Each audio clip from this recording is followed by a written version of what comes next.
everyone, I'm Grace. Welcome to my channel, The Blooming Lotus in Paramita. I'm sorry for updating so late because of some personal reasons, but I've decided to update every week from this month. Hopefully you'll like it and subscribe my channel. Okay, let's go to our topic today. Worshipping the Buddhas. Probably you'll feel it is so easy for you. Worship Buddha, you just put your palms together and bow, then you can finish it. However, have you ever thought about the meaning of worshipping and why we have to worship all Buddhas and Bodhisattvas? Let's go to explore it today.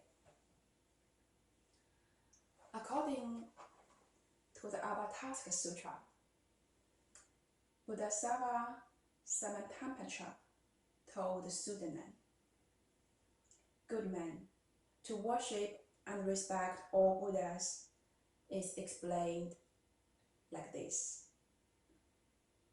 All Buddhas, world-honored ones, are as numerous as fine motes of dust in all Buddha lands, in the 10 directions and the 3 periods of time. To the exhaustion of Dharma realm and empty space.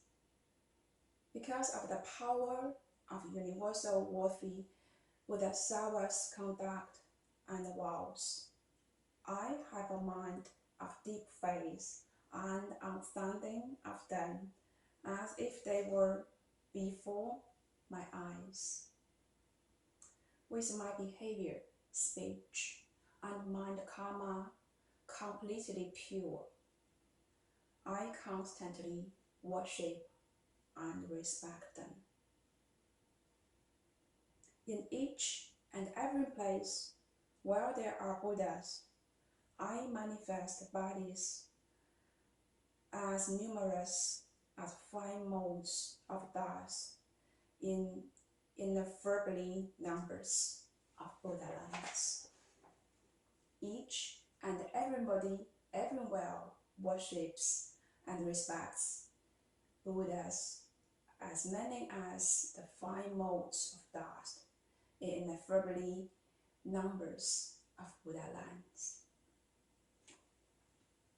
We all know that Buddha is not a god or a kind of supernatural power who asks for worship. Buddha is our teacher of cultivation. According to the words of Bodhisattva Samantabhadra, we also know that worshipping is not for idolatry, and it has its own profound innotations.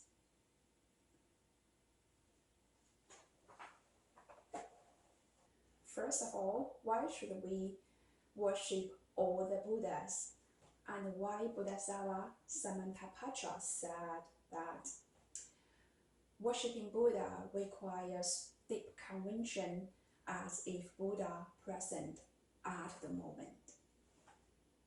Let's take an example.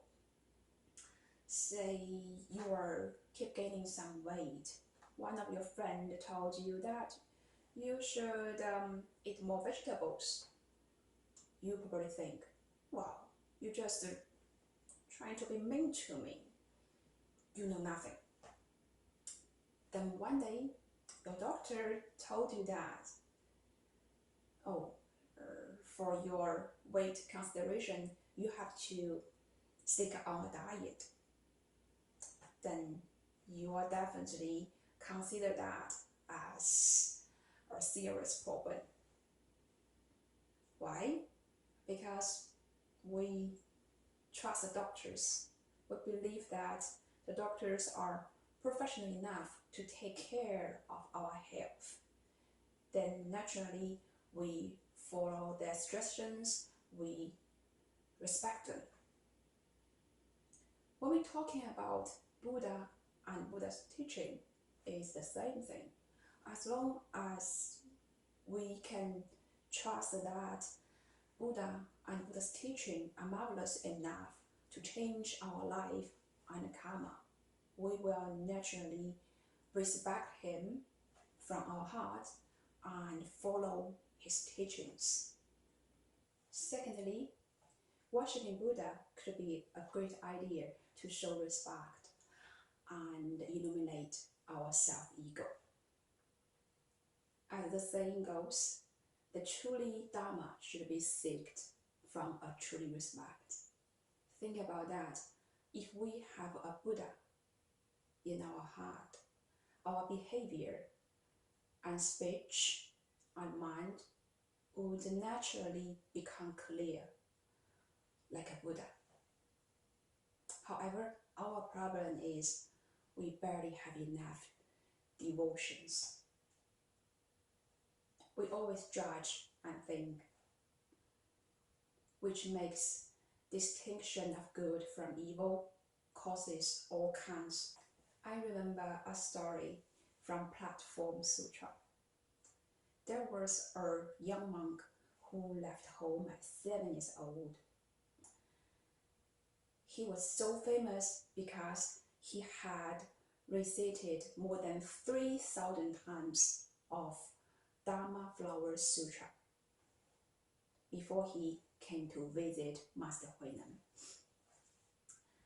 But when he visited Master Huineng, when he bowed, his head actually didn't touch the ground. The master realized that immediately and talked to the young monk.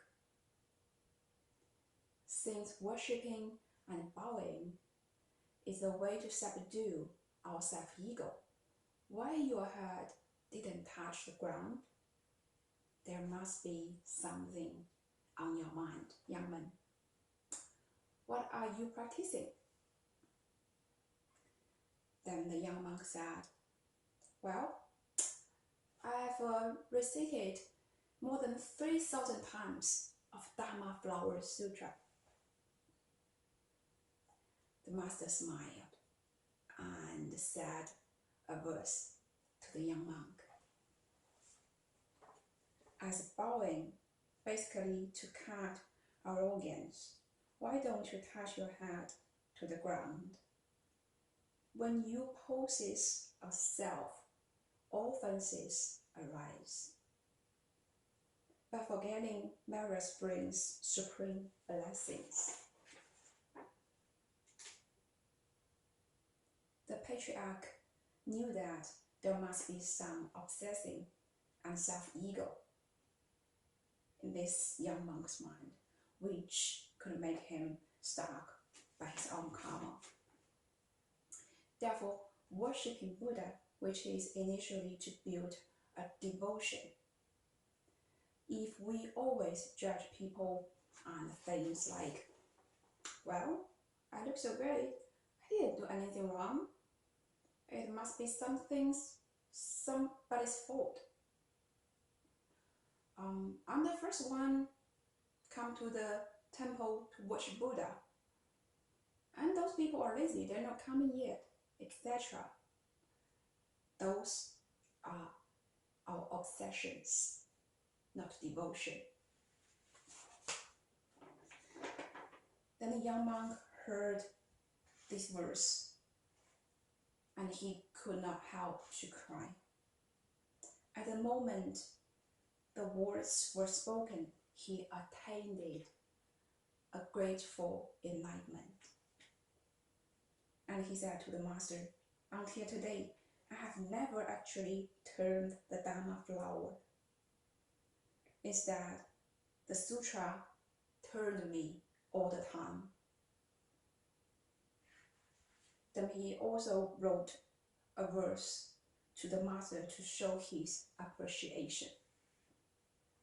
3,000 times of sutra recitations and contain not one single word. I was obsessed with the merits from a recitation of 3,000 times Dharma Flower Sutra. Now Master taught me the truth.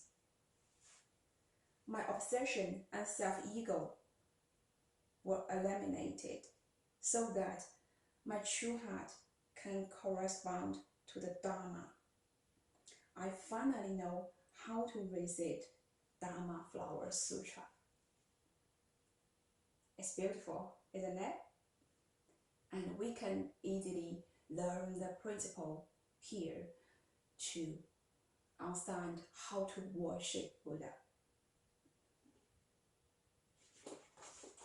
Thirdly, whether we have a respectful heart is primarily determined by our awareness and self-positioning. When we feel that other people are not as good as me, probably we see too much weakness and disadvantages from people. When we feel too much pride in our mind, probably we focus too much on our own advantages. Our heart will be a pure land if we can only see our fault and reflect ourselves. If we still see lots of problems and lots of fault from the other people, we are still living in the Saha world. Therefore, only by observing time to time, maintaining a humble and respectful heart. Do not let the arrogance and jealous arise, and learn from Buddha how to respect all beings from the world. We can realize the essence of worshipping Buddha. Lastly, I'd like to say worshipping Buddha is not about how many times you've bowed or you kowtowed in front of Buddha. It's not about how much money did you donate it in their temple. It's about our heart and our faith. I also saw someone took the whole family to walk and kowtow until they arrived some holy temples. Some people even died in this journey. However, people feel so proud of them. I don't want to judge it, however, I will never encourage it because that's not the original intention of Buddha, of faith. Worshipping should not be bound with certain rituals or even kidnapped by some external force. That's unfair to the people and irrational. What we should do is keep a respectful and humble heart. Treat all beings equally like Buddha. Develop a great faith from our inner world. And keep moving on the path of cultivation. Okay, this is our Dharma talk today. I'm very glad to share with you guys a story from Platform Sutra and why we have to worship Buddhas, the meaning of worshipping Buddha. Hopefully those work for you in your cultivation. Thank you very much for your listening. If you like my videos, please subscribe my channel. And if you have any questions or problems, please leave me a message. I look forward to see you again. Bye!